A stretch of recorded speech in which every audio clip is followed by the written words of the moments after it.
제가 고등학교 때요. 고등학교 때 항상 교복을 입고 다닐 때마다 그렇게 뿌듯했습니다. 고등학교 때 저희 강원도에서 제가 다니는 학교만 시험을 보고 들어가는 학교였어요.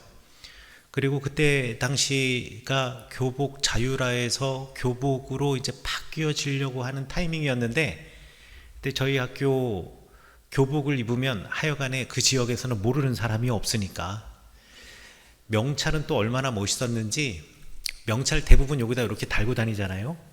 그런데 저희 명찰은 요즘 무슨 대기업 카드식 명찰처럼 목걸이로 돼 있어서 사원증처럼 돼 있는 거였습니다.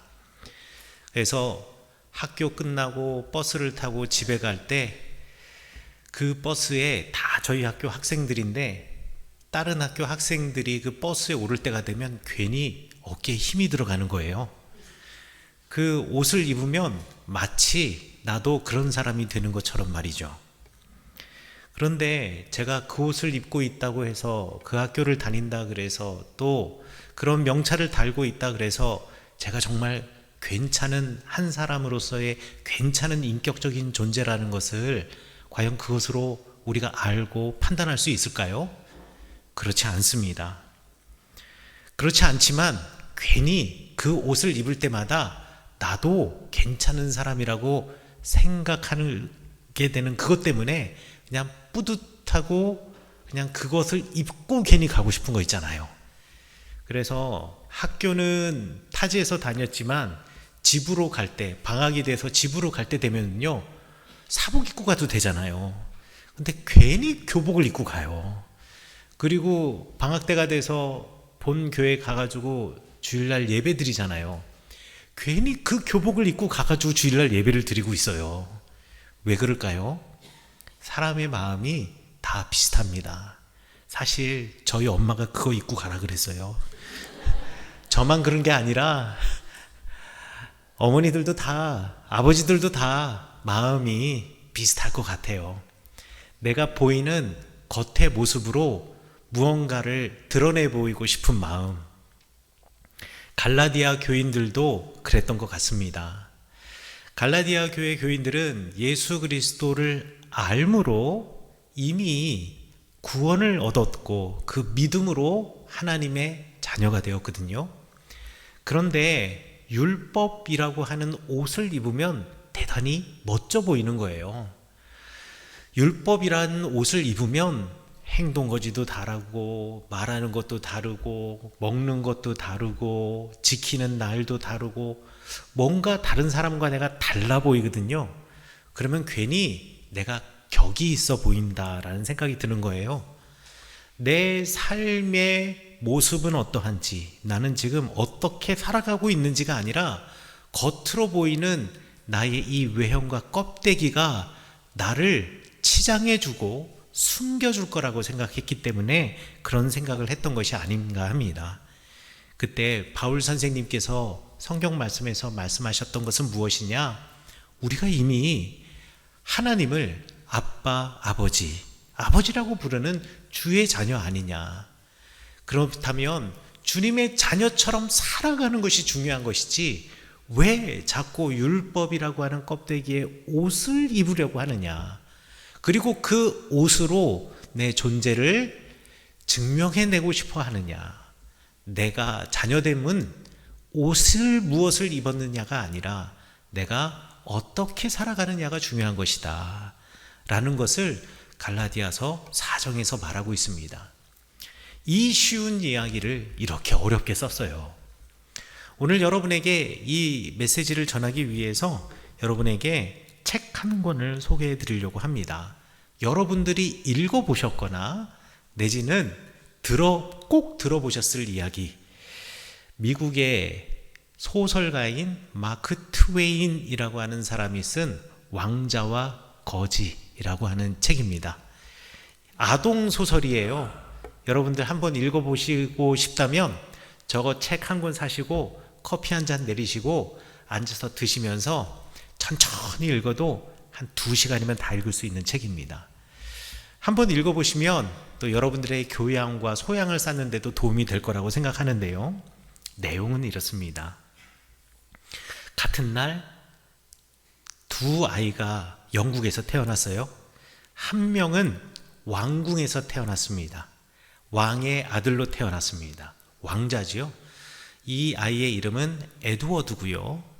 그리고 또 한 아이가 태어났습니다. 영국에 있는 변두리에 사는 오팔코트라고 하는, 오팔코트가 그냥 그대로 한글말로 번역하면 오물들이 그냥 너저지분하게 깔려있는 뜰이라고 하는 말이에요. 오팔코트라고 하는 곳에 한 아이가 태어났습니다. 그 아이의 이름은 톰이에요. 왕자의 이름은 에드워드. 이름부터 벌써 왕자 같잖아요. 에드워드. 그런데 빈민가에서 태어난 아이는 톰이었습니다. 자, 그런데 이 톰은요, 평소에 왕자를 한번 보는 게 소원이었어요. 사람들 사이에 도자하니 왕자가 내 나이 또래 비슷하다라고 하는데, 궁전은 어떻게 생겼는지, 왕자는 어떻게 생겼는지, 어떤 옷을 입고 다니는지, 또 뭘 먹고 사는지 얼마나 그 아이가 궁금했겠습니까? 그래가지고요, 어느 날 톰이 그 왕자가 산다고 하는 웨스트민스터 궁으로 궁도 구경하고 왕자도 구경하려고 가는데, 마침 그 웨스트민스터 궁의 정원, 바깥 정원에 왕자가 나와서 이제 산책을 하고 있고, 그 왕자 주변에 신하들이 이렇게 쫙 따라가고 있는 거예요. 종들도 함께 따라가고 있고, 아이가, 이 톰이 너무 가슴이 막 쿵쾅쿵쾅 했던 거죠. 그래서 딱 보니까 저 한가운데 걸어가고 있는 나와 비슷한 또래의 아이가 왕자인 것이 분명한데, 어떻게 생겼는지, 무엇을 입었는지, 뭘 하는지 너무 궁금해서, 이 들어가는 그 궁의 입구가, 여러분들 영국 같은 데 가면 왕궁의 입구에 대문이 육중한문 이런 거 아니고 그냥 철창살, 장식으로 되어 있는 철창살물인데, 거기다가 얼굴 이렇게 쏙 집어넣고 그 왕자를 보는 겁니다. 그런데 그 문을 지키던 근위병이 이 얼굴을 쑥 집어넣고 웬 그지 아이가 안으로 고개를 디밀고 있으니까 이 아이를 꾸짖고 그 다음에 매질을 해요. 근데 그 모습을 왕자가 본 겁니다. 그래서 이 왕자가요, 이 근위병을 꾸짖고 왜 이 아이를 그렇게 함부로 대하느냐, 그리고 너는 어떻게 왔냐, 그래서 이래저래 나는 궁금해서 왔습니다 하니까, 그럼 들어와 보라고 해가지고 그 아이 손을 잡고 자신의 방으로 데려갑니다. 그리고 자신의 방으로 데려가가지고 이제 서로 살아가는, 나는 이렇게 살아, 우리 동네는 이래, 여기 왕궁은 이런 곳이야, 내 방은 이래, 이런 걸 알려주고요. 톰도 자기가 살고 있는 오팔코트라는 곳이 어떤 곳인지, 그리고 친구들과 함께 진흙탕에서 막 그냥 뛰어놀고, 그리고 비 오는 날이 되면 우산 이런 것도 없이 그 비를 맞으면서 아이들과 함께 막 노는 이런 이야기들을 합니다. 그러니 이 에드워드는 이 아이가 누리고 있는 이 자유가 궁금했기도 했고, 또 톰은 에드워드 왕자가 누리고 있는 이 화려한 궁전 생활이 또 궁금하기도 했고, 그래서 장난과 호기심으로 한번 왕자는 톰의 기분을 느껴보고, 또 톰은 왕자 에드워드의 기분을 느껴보려고 옷을 갈아입자, 바꿔 입어보자 라고 합니다. 그래서 옷을 싹 바꿔 입어요. 근데 바꿔 입고 거울을 봤는데 얼굴 생김새가 너무 똑같은 거예요. 그래서 누가 진짜 왕자고 누가 거지인지 모르겠는 겁니다. 그런데 지금 이제 거지 옷을 입고 있는 이 에드워드가 지금은 왕자의 옷을 입고 있는 그 톰의 그 손과 요 팔이 옷에 요 팔이 살짝 드러나는데, 거기가 상처가 있는 걸 보고, 이 상처는 어디서 난 거냐라고 하니까, 아까 들어오려고 그 왕자 구경하려고 철창살물로 이렇게 고개 집어넣었는데, 그때 근위병이 제지를 하면서 이제 상처를 낸 거예요. 그 이야기를 하니까 이 왕자가, 아니 왜 그 사람은 그러냐고 하면서 내가 혼내주겠다고 하면서 그 근위병을 만나러 그 왕궁의 입구로 갑니다. 그런데 근위병의 입장에서는 얼굴 생김새는 둘이 똑같이 생겼고 옷은 거지 옷을 입고 있으니까 이 에드워드 왕자가 거지라고 생각을 했던 거예요. 그래서 이 에드워드 왕자를 왕궁 바깥으로 쫓아내고, 에드워드 왕자는 그때부터 런던 빈민가에서 살게 되고, 그리고 거지였던 톰은 지금 왕자처럼 왕궁에 사는 겁니다. 톰은 자기가 왕자 아니라고 막 그러는데요, 왕궁에 있는 사람들과 이 왕은 얘가 공부를 하다가 너무 피곤하고 스트레스를 받아서 얘가 잠깐 미쳤구나 생각하고 그냥 계속 왕자처럼 얘를 떠받들어 보내고요. 이 왕자는 자기가 런던 거리에 나가서도요, 나는 잉글랜드의 왕자라고 나에게 예의를 갖추라고 하니까 사람들이 비웃고 조롱하고 매질을 하고요. 그리고 너 오펄코트에 있는 존 켄티의 아들이잖아 하면서 얘를 아버지한테 끌고 갑니다. 가가지고 이 존 켄티라고 하는 아버지가 술도 많이 먹고 되게 폭력적인 사람이었어요. 그래서 이 왕자를 그냥 흠씨 두들겨 패고 정신 차리라고, 네가 무슨 왕자냐고 하면서 이 에드워드와 톰의 처지가 완전히 뒤바뀌어지게 되지요. 나중에 이 둘이 다시 제자리를 찾게 됩니다. 제자리를 찾게 되는 중간 과정은 잠깐 생략하더라도요, 왕이 헨리 8세 왕이 이제 죽고 이제 아들이 왕위를 이어받게 되는데 대관식을 하는 날이었어요. 영국은 대관식을 이 큰 교회, 캔터베리 대주교가 집전하는 교회에서 대관식을 하는데, 그때 지금 거지였던 이 톰이 왕으로 지금 취임을 하는 지금 바로 직전에 이 에드워드가 그 교회 문을 열고 뛰쳐 들어가서 내가 왕이라고 이야기를 합니다. 그러니까 사람들이 끌어내려고 하는데 진짜 똑같이 생긴 거예요. 그래서 누가 진짜 왕인지 모르지 않습니까? 그래서 어떻게 이 에드워드가 진짜 왕자인지를 알게 되느냐? 당시 헨리 8세가 가지고 있던 자기의 인장 옥새가 있는데 이 옥새는 헨리하고 왕자만 알고 있었어요. 그런데 톰은 그 옥새가 어디 있는지를 모르잖아요. 그러나 에드워드는 자기가 옥새가 어디 있는지를 아니까 옥새의 위치를 딱 말해주고, 그러니까 왕이 죽은 다음에 옥새가 어디인지를 몰랐습니다. 왜냐하면 톰은 알고 있어야 되는데, 왕자인지 알고 있어야 되는데 이 톰이 모른다 그랬거든요. 근데 사람들은 다 뭐라 생각했냐? 스트레스를 많이 받아서 살짝 정신이 나갔다 라고 생각했기 때문에 모른다 그래도 그래 얘가 진짜가 아니어서 모를 거야 라는 생각조차를 못했는데, 이제 진짜 왕자가 나타나서 옥새가 어디에 있는지 알려주고 나니 이제 모든 것이 다 원상태로 되돌아오는 해피엔딩의 이야기입니다.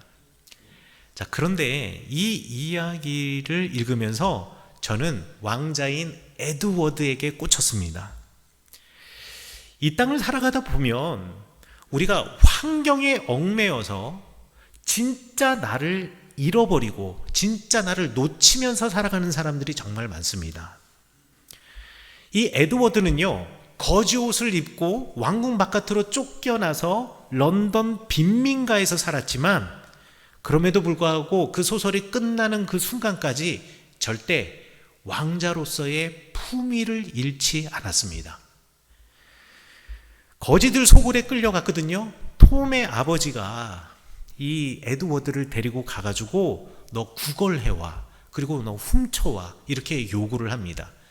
그래서 오늘 저녁까지 요만큼의 돈을 구걸해서 오든 훔쳐오지 않으면요, 에드워드를 매질하고, 그리고 에드워드의 엄마, 진짜 엄마는 아니죠, 그 폭력적인 아버지의 아내이자 이 엄마, 에드워드의 엄마로 지금 나오는 이 여인을 마구 때리는 거예요.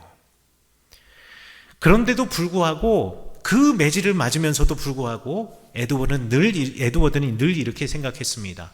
왕은, 그리고 왕자는 도둑질하지 않는다. 내가 죽을지언정 왕자로서의 명예를 더럽히는 일은 절대로 할 수가 없다. 끝까지 버텼습니다.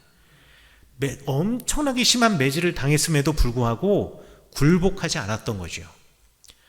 그리고 거지들 앞에서도 비굴하게 굴지 않고, 그리고 폭력적으로 자기를 때리는 아빠 앞에서도 비굴하게 굴지 않고 오히려 불법적인 행동을 꾸짖습니다. 왕자처럼.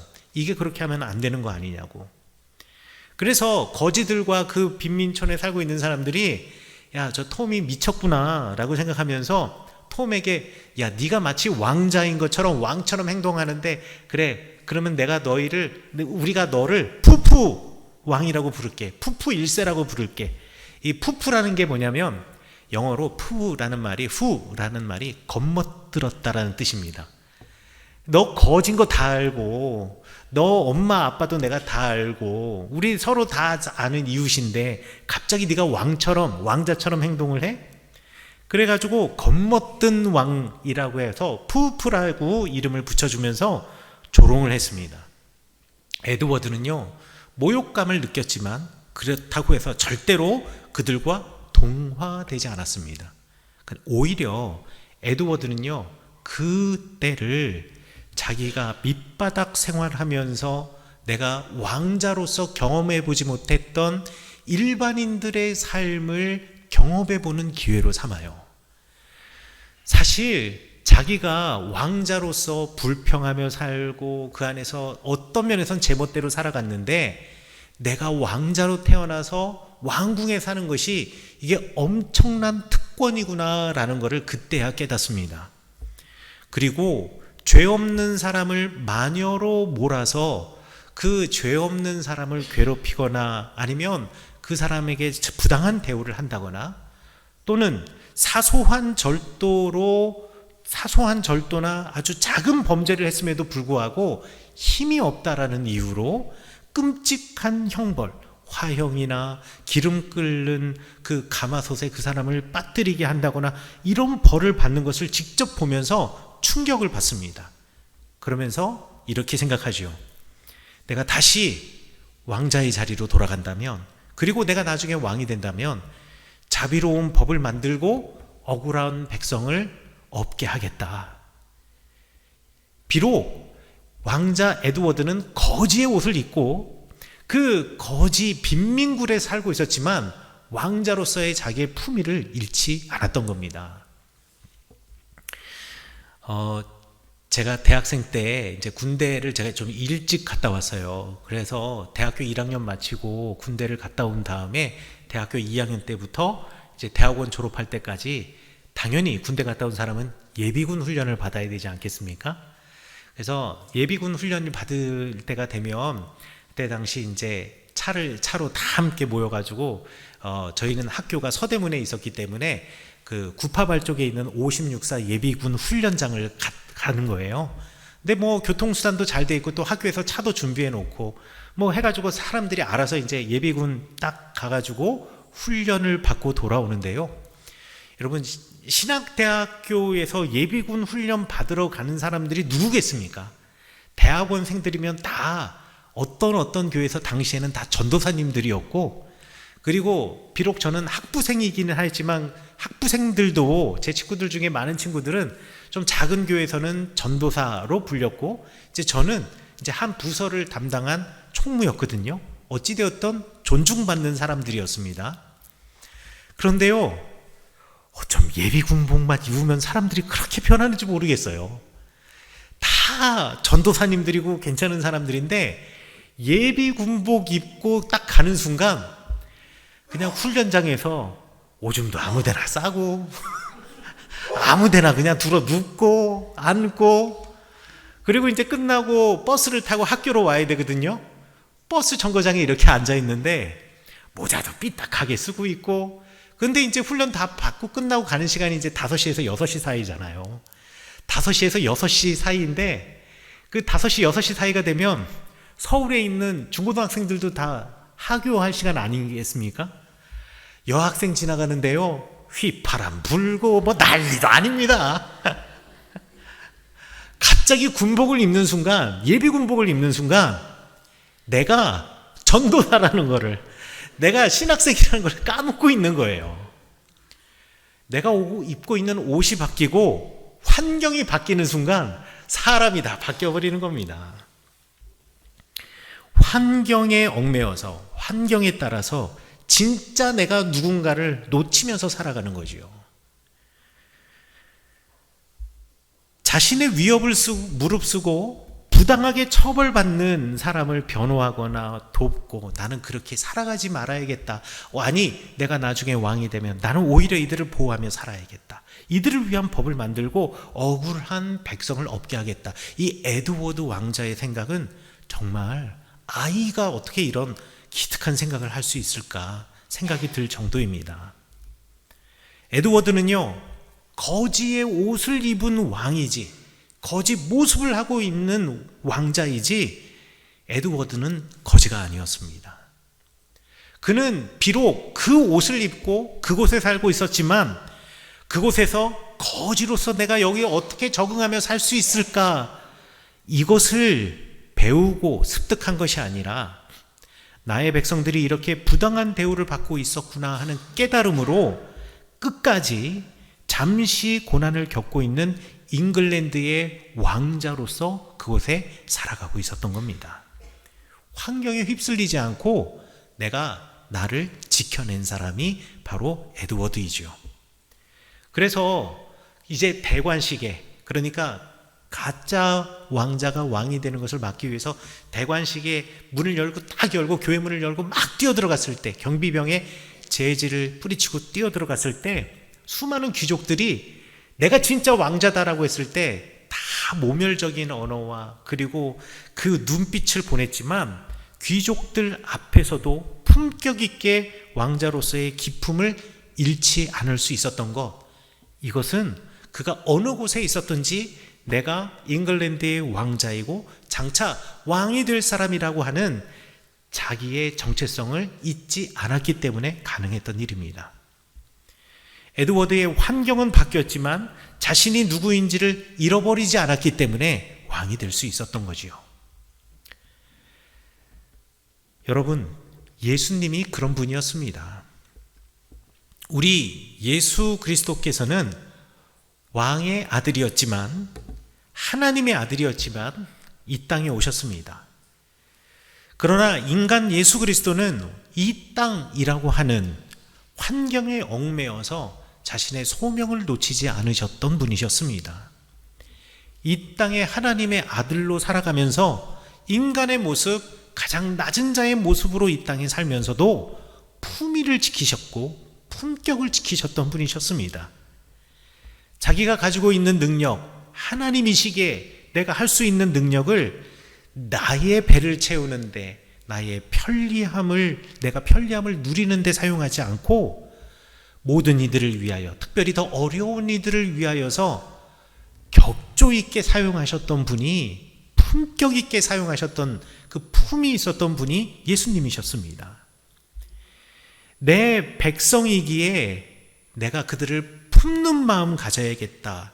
인간과 함께 살면서 인간처럼 되신 것이 아니라 인간과 함께 살면서 사람을 이해하는 하나님으로 이 땅을 살아가셨습니다. 죄 지은 이들이 있죠. 그렇지만 그들을 질책하지만 비난하지 않으셨고 오히려 그들을 돌아오라고, 회개하라고, 그 길에서 돌이키라고 그들을 권고하며 그들을 손잡아 주신 분이 바로 예수님이십니다. 이것이 바로 예수님의 품격이고 예수님의 품이었습니다. 하나님의 말씀을 지켜내는 삶, 그래서 하나님을 사랑하고 이웃을 내 몸과 같이 사랑하는 그 삶을 이 땅에서 보여주신 분이 바로 예수님이십니다. 그게 예수님의 품격입니다. 그리고 예수님은 우리에게 너희들도 하나님의 자녀이고 그래서 너희들도 하나님을 아버지라고 부를 수가 있다라는 것을 알려주신 분이 예수님이십니다. 아버지라는 이름을 나 홀로 갖는 것이 아니라 모두가 함께 나누며 모두가 함께 부를 수 있다. 이것이 바로 예수님이 이 땅에서 보여주신 하나님의 아들로서의 품위이고 품격이었습니다. 우리는 우리가 입은 옷, 우리가 처한 환경에 파묻혀 살아가면서 그것을 적응하며 살아가는 사람들이지만 예수님께서는 우리에게 그렇게 휩쓸려 사는 인생이 아니라 우리가 반드시 붙잡아야 할 것을 지켜내는 인생이 되어야 된다라고 말씀하고 계시는 겁니다. 왕자는 비록 거지의 옷을 입었지만 에드워드는 여전히 왕자였고 거지 톰은 비록 왕자의 옷을 입었지만 여전히 거지였습니다. 율법의 옷을 입은 유대인 기독교인들, 그 옷을 입고 그 옷이 한 사람의 아들됨의 증표가 아니라 하나님의 자녀처럼 살아가는 품이 있는 삶, 품격 있는 삶이야말로 우리가 하나님의 자녀임을 증명한다라는 것을 바울 선생님은 오늘 성경 말씀에서 말씀해 주고 계시는 겁니다. 에드워드가요, 자신이 진짜 왕자인 것을 증명하기 위해서 내보여줬던 것이 옥새의 위치라고 말씀드렸지 않습니까? 그런데 톰도요, 사실 그 방이 사실 그 옥새가 왕자의 방에 있었거든요. 근데 톰도 그 옥새가 자기 방에 있다는 거 알고요. 그리고 그것의 위치를 알고 있었어요. 그런데 거지 톰은요, 그것이 옥새인지를 몰랐어요. 묵직한 쇠도장이거든요. 그래서 톰은 이걸 뭘로 썼는지 아십니까? 호두 까먹는 데 썼어요. 왕으로서, 그리고 내가 왕을 이어나갈 왕자로서 가장 중요한 그 옥새, 누군가에게는 호두를 까먹는 도구가 될 수 있지만 누군가에게는 그게 얼마나 가치 있는 것인가를 알아보는 사람이 있고, 알아보는 사람에게는 그것이 권위가 되는 거죠. 우리가 이 땅을 하나님의 자녀로 살아간다라는 것, 이것은 무언가의 가치를 아는 것입니다. 옥새의 가치를 아는 거지요. 우리는 이 땅을 살아가면서 우리에게 주신 환경과 우리에게 주신 이웃의 가치를 알아가는 사람이 되어야 합니다. 바울 선생님은 갈라디아 말씀에서 갈라디아 교인들에게 말했어요. 우리가 하나님의 자녀이고 우리가 하나님을 아버지라고 부를 수 있는 것은 율법의 옷을 입고 있어서가 아니라 우리가 하나님의 자녀처럼 생각하고 하나님의 자녀처럼 살아가기 때문에 하나님을 아버지라고 부를 수 있는 것 아니었느냐. 당신들이 나를 처음 만났을 때 생각해 봐라. 내가 육신으로 보면 정말 부족한 사람이었다. 바울 선생님에겐 두 가지 병이 있었습니다. 어떤 사람은 두 가지 병이 있었다 그러고 어떤 신약 학자들은 한 가지라고 이야기하는데, 유력한 두 가지 병 중에 하나가 뭐냐면 안질, 눈병이 있었다라는 거고요. 그리고 또 하나의 병은 뇌전증, 우리가 이제 흔히들 간질이라고 아는 병, 이 병이 바울 선생님이 앓고 있었던 병 중에 하나였습니다. 어떤 사람은 이 두 개 중에 하나, 어떤 사람은 이 둘 모두를 바울 선생님이 가지고 있었다고 해요. 교회의 지도자인데 불구하고 눈이 잘 보이지 않는다거나, 교회 지도자임에도 불구하고 뇌전증으로 아파하고 고통스러운 이 표정, 이 삶을 보아야 했던 갈라디아 교회 교인들이 바울 선생님을 내치지 않고 그 육체적인 조건, 외적인 조건은 어떠할지라도 그가 전하는 예수 그리스도의 복음 때문에 그를 교회의 지도자로 인정해 주지 않았겠습니까? 그래서 그들이 하나님을 아빠, 아버지라고 부르지 않았겠습니까? 우리가 자녀임을 드러내는 외적 표지는 우리의 삶입니다. 하나님을 향한 우리의 삶, 그리고 이웃을 향한 나의 삶. 바울 선생님이 이야기하죠. 그때 너희들을 생각해 보라고. 나에게 여러분의 눈이라도 빼줄 것처럼 해주지 않으셨냐고. 그래서 우리는 하나님을 아빠, 아버지라고 부르는 하나의 공동체가 되지 않았느냐고. 다시금 우리가 그때를 기억하며 환경에 의해서 내가 바뀌어지는 것이 아니라 내가 누구인가를 기억하며 어떠한 조건과 환경 속에서도 내가 하나님의 자녀, 하나님의 아들이고 하나님의 딸이라는 것, 내가 왕자라는 것을 잊지 말라라는 것이 바로 오늘 성경 말씀에서 바울 선생님이 말씀하고자 했던 핵심입니다. 우리는 하나님을 아버지, 아빠라고 부를 자격이 있는 하나님의 자녀입니다. 그렇기 때문에 이 땅을 품위 있게, 그리고 품격 있게 살아가야 합니다. 우리가 살아가고 있는 이 환경과 이 땅은 하나님의 나라가 아니지만 우리는 이 땅에서 하나님 나라의 자녀처럼 살아가야 합니다. 예수님처럼, 예수님을 닮아 기꺼이 나를 내어주는 삶, 나의 시간을 하나님께 그리고 이웃께 내어주고 나의 소유를 하나님께 이웃과 함께 나눠주고 나의 마음을 나의 재능을 하나님께 올려드리고 또한 이웃에게 기꺼이 나누어 줄 수 있는 이 자녀된 삶이 바로 우리를 아빠, 아버지, 하나님을 아버지라고 부를 수 있는 자격으로 인정해 준다는 것 여러분 잊지 마시기 바라겠습니다. 하나님은 우리의 아버지이시고 여러분은 하나님의 아들이고 딸입니다.